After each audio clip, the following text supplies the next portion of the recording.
Your Royal Highnesses, ladies and gentlemen, on behalf of the Royal United Services Institute, it is a real pleasure for me to welcome the publication of this book, The Three Islands, which is a book published by RUSI here in the United Arab Emirates and published as well in London next week. It is a tribute to one of the young and distinguished scholars of the UAE, Dr. Al Nahyan, His Highness, His Royal Highness, Sheikh Khalid Al Nahyan, whom we have known at RUSI for 2 or 3 years and have worked with him on a number of projects, of which the Three Islands dispute is one. And he has recently graduated with his doctorate from King's College London, and that represents also a considerable achievement. And there are members here from the Department of War Studies at King's College London who will certainly attest to that. And the importance of this book is not merely that it's always great to see the publication of a work that someone has been engaged with for some time, but it's more important in terms of the situation of the United Arab Emirates and the development of a truly deep and profound strategic culture.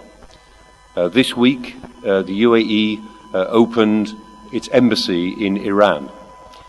And that, I think, is a very interesting and symbolic moment which reflects the strength and the resolve and the peaceful intent of the UAE faced with a very large neighbor with an issue, the Three Islands, which has been a difficult issue since 1971. In Western Europe, we think that the doctrine of containment during the Cold War, which worked for 40 or 50 years, was a doctrine of mature strength. It was a peaceful doctrine, but it arose from strength and resolve. And that sense of strength and resolve and a commitment to the peaceful settlement of disputes is something that I think we have seen in the United Arab Emirates since the foundation of the UAE in 1971. And some of us were saying beforehand that when the British left territories around the world, they formed a number of federative arrangements. The East African community was one, the Caribbean community was another. They all failed except this one.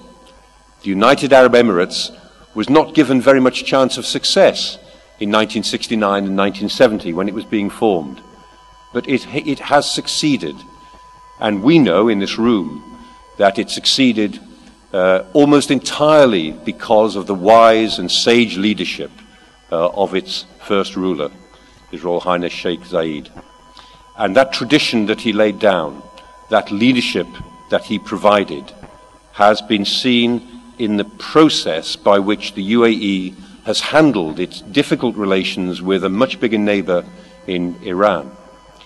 And the reason that all of that is important, and the reason that I think it relates to this book, is that the wisdom of a very good and resolute and peaceful foreign policy also depends upon its strategic culture.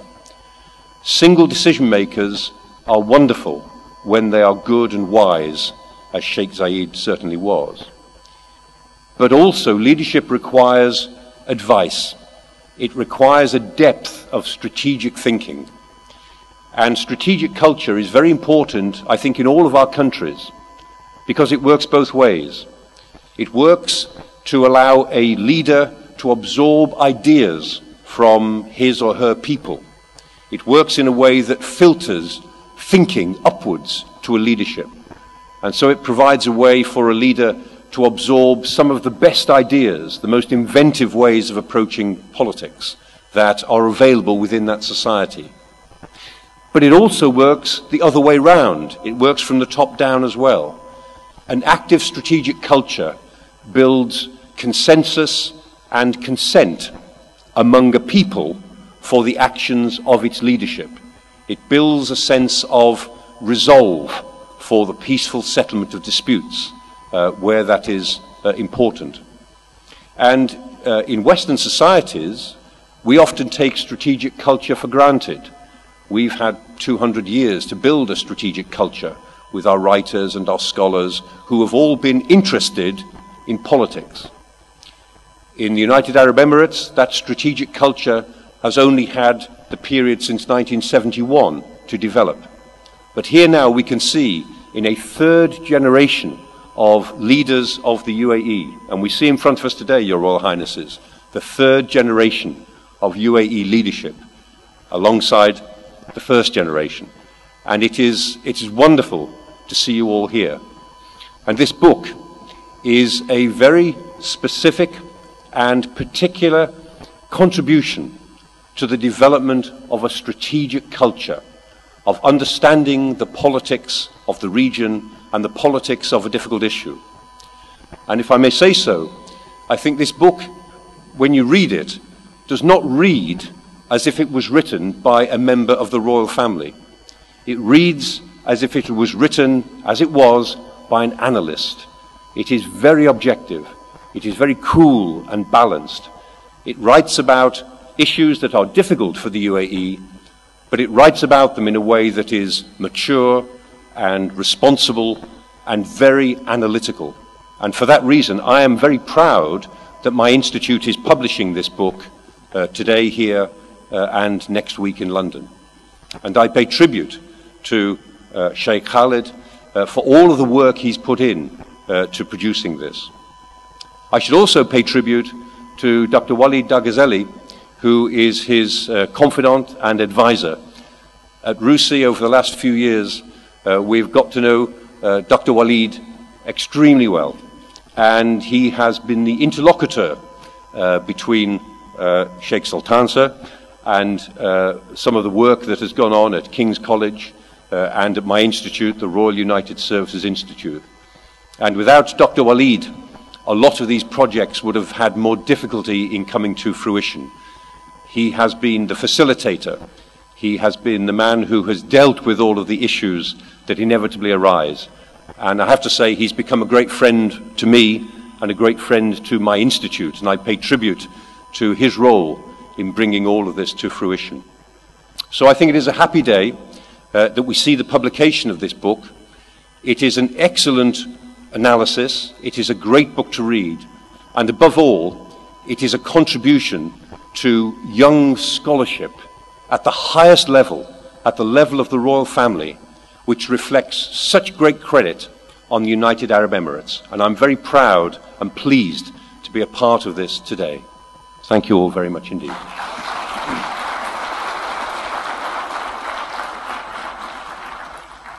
Your Royal Highnesses, ladies and gentlemen, after those fine words from Professor Clark, I'm particularly honoured to be asked to make a few remarks myself. I think I have the advantage over possibly everybody in the room, certainly most people in the room, or perhaps I should say disadvantage, that I'm rather older. So I propose to offer a few personal remarks with, I hope, a bit of a historical perspective. I should stress these are personal remarks. It's true I was a member of the British Diplomatic Service. I was proudly British Ambassador here about 30 years ago, but now I am just a private citizen with, like most people who've lived here from abroad, sentimental memories of the UAE. I was living in Dubai as a British official in 1958 to 1960. And this audience may like to be reminded that in those days in Abu Dhabi and Dubai, there was no public electricity, there was no public piped water, no telephones, no tarmac roads. If you want an illuminating picture of what life was like in those days, there was a conference enterprisingly mounted in 2010 by the National Centre for Documentation and Research, the proceedings of which were published in both English and Arabic in 2012, under the title Memoirs of the Emirates, Dhikriyat al-Imarat. During my time in Dubai, I visited the Lesser Tund Island in a Royal Navy warship with the uncle of the then ruler of Ras Al Khaimah. In an impressive ceremony, a monument was unveiled on the island on which were written the simple words, Nabi Tund Ras Al Khaimah, signifying, of course, an assertion in the face of Iranian claims that the Lesser Tund belonged to Ras Al Khaimah. So I am parti pris where the ownership of the Tunds is concerned. When in 1971 the Iranians took them over, it was simply a matter of painful fact that the British were no longer in a position to do anything about it. And I might add that, like Professor Clark, I'm impressed by the calm tone, Professor Clark said, cool tone of Sheikh Khalid bin Sultan, as he discusses in his book this among other aspects of the history of the islands. The Iranian takeover, of course, took place as one result of the decision of the British government in 1968 that by 1971 they would have removed their physical presence from the Gulf states. Many commentators at that time forecast that not long after that, the Sheikhly form of government would disappear. I think that all of us who had personal knowledge of the area did not agree with this judgment. We told the gloommongers that there was more inherent strength in local society than they realized, and of course we were right.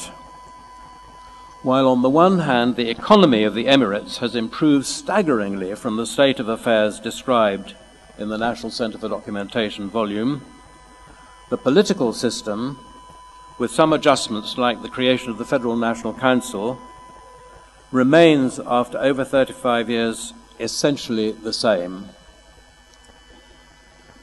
We should pay tribute in particular to two very wise rulers, Sheikh Zayed bin Sultan al-Nahyan and Sheikh Rashid bin Sa'id al-Maktoum, both of them, who had the vision, the capacity, and the political will to bring to the United Arab Emirates into being in 1971 as the direct British political role in the area vanished.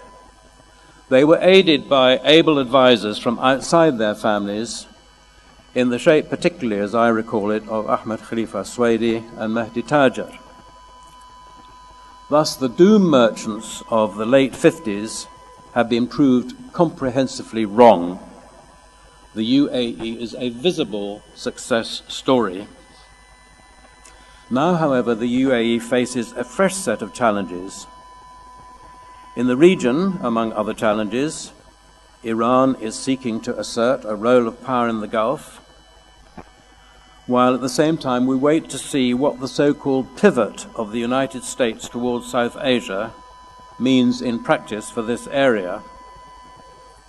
Locally, even an economy as rich as this one needs to work out how the people can be weaned from the expectation of subsidies on fuel and other basic requirements.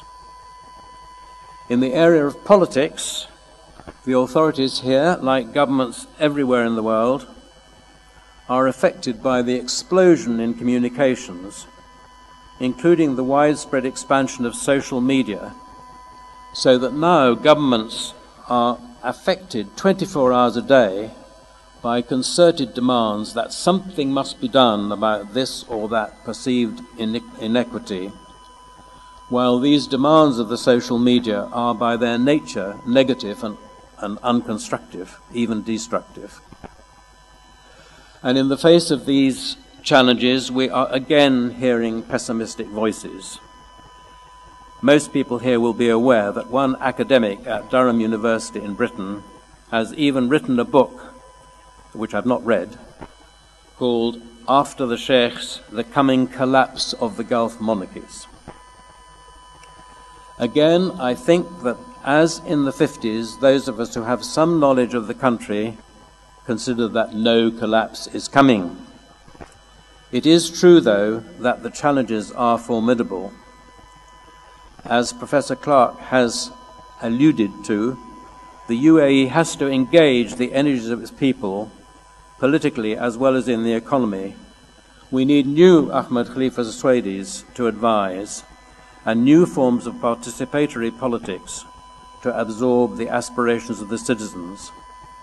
But I suggest that with young decision makers and advisors of the caliber of Sheikh Khalid bin Sultan Al Nahyan, we can have a high degree of confidence, and I congratulate him on and thank him for his book, and I also thank all concerned for organizing this ceremony. Thank you.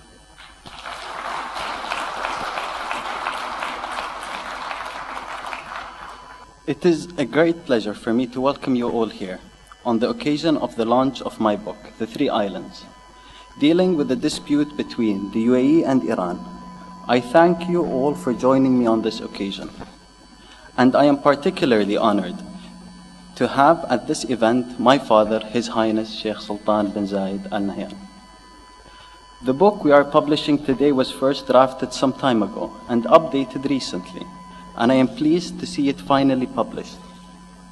Winston Churchill once said that writing books began as a pleasant pastime, then became a chore, and finally turned into a beast or a monster that you have somehow to defeat. I am both glad and relieved that I can move on to the next stage of my work and see this particular piece of research on the Three Islands internationally published. You will see that the book is published by the Royal United Services Institute in London. I have worked in a number of ways with RUSI over recent years, and I would like to thank the editorial team at RUSI for all the work they did on the original manuscript. Professor Michael Clark, the director of RUSI, has already said something about the approach of this book, but I would also like to thank the various people who gave me their time and research, those whom I was able to interview, and the individuals such as Sir Harold Walker, who read the manuscript and gave me such useful comments and advice. I should also like to thank the staff of the War Studies Department at King's College London for their supervision and help throughout my time at King's, where I began writing this book during my master's and then doctoral studies.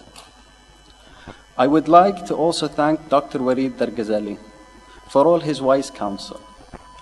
And above all, I wish to express my earnest and deep gratitude to my father, who brought me up to pursue learning and whom have worked extremely hard to educate me with an everlasting source of inspiration and motivation throughout my life. I owe him a great debt of gratitude. The subject of a book like this is always controversial, since the issue of the islands has been a difficult one for the UAE since the time of its establishment in 1971. I think the tensions caused by this dispute were very well handled by my grandfather, His Highness Sheikh Zayed bin Sultan Al Nahyan. He realized that the UAE should certainly not give up claim to territory that is legally the property of the country. And he never did. But he also realized that the islands should not be allowed in themselves to draw the UAE into conflict with its much bigger neighbor, Iran. This was particularly so in the early years of the UAE, when Sheikh Zayed had so much to do in consolidating the country internally, helping to create its unique Emirati society and also steering it through the security politics of the Gulf region during some very turbulent times. He achieved a wonderful and much admired balance between pragmatism and principle in all of his policies, and this can be seen from early on in the UAE's history during the 1970s. But the politics of the Three Islands, Abu Musa, Greater Tumb, and Lesser Tumb, has nevertheless been a constant source of tension between the UAE and Iran, and it has wider implications for the Gulf Cooperation Council and the region as a whole.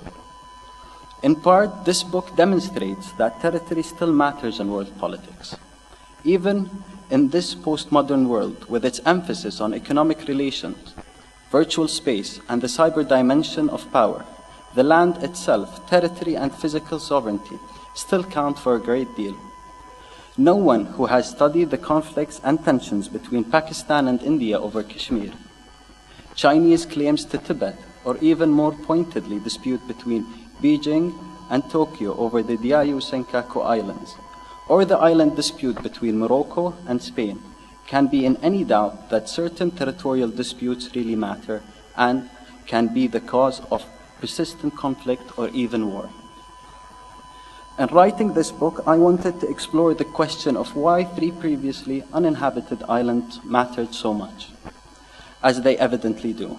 I wanted to understand what was at stake in terms of sovereignty and legality, as well as to explore the status of the islands in political and security terms.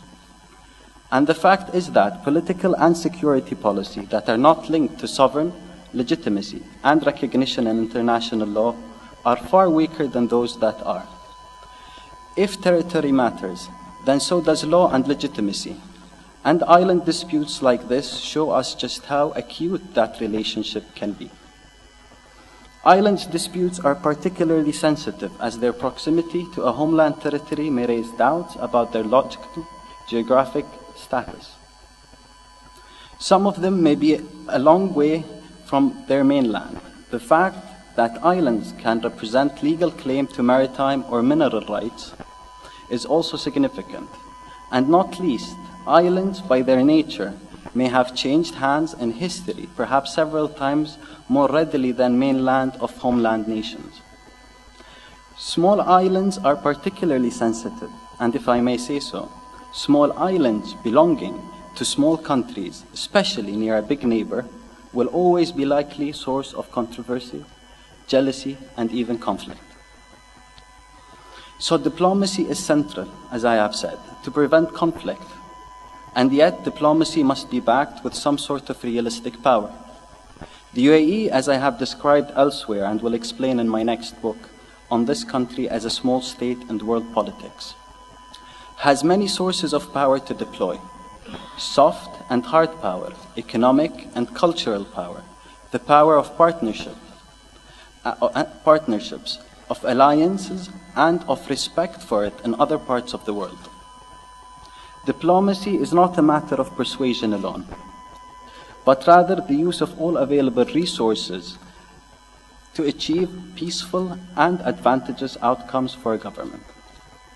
If the rest of the Gulf region and the wider world have found it hard to challenge the Iranian fait accompli of 1971 in seizing the 3 islands, the UAE has a different perception of that status quo. From the moment of its creation in 1971, the UAE has consistently claimed sovereignty over Abu Musa and the Tums and has put this issue at the forefront of its foreign policy. It is difficult to overestimate the strength of feeling within the UAE that this dispute generates. National prestige and status are at stake, and thus there are no indications that as the years pass without any visible signs of progress, that the UAE is willing to soften its opposition to Iran's de facto control over the islands. Nevertheless, despite its unceasing opposition to the Iranian occupation of the islands, the UAE has not allowed the issue to affect its overall relationship with Iran. It has pursued a policy of decoupling, which had enabled the UAE to develop an economic relationship with Iran, which is genuinely important in Tehran's eyes. This twin-tracked policy has enabled the UAE to enjoy considerable benefits without encountering head-on the sovereignty issue. The Iranian government has its own point of view on the 3 islands and has pursued its policy in highly consistent terms, despite even the 1979 revolution in Iran. Like many such problems in world politics, the issue may be logically intractable, but it can nevertheless be politically managed by wise counsel and good diplomacy. I hope this book may contribute to a better understanding of this dispute, the 3 island dispute. Only by better analysis and public understanding can we move towards the prospect of an eventual resolution. It may take some time, but history suggests that the combination of understanding and patience can be surprisingly beneficial. This book indicates that such road lies before us, and I'm happy to have involved you all in a small part of that journey. Thank you again for your attendance at this event. I am deeply grateful that you have all made time to be with us, and I hope I can speak to as many of you as possible about the book itself and other issues that surround the Three Islands dispute. Very best wishes to you all.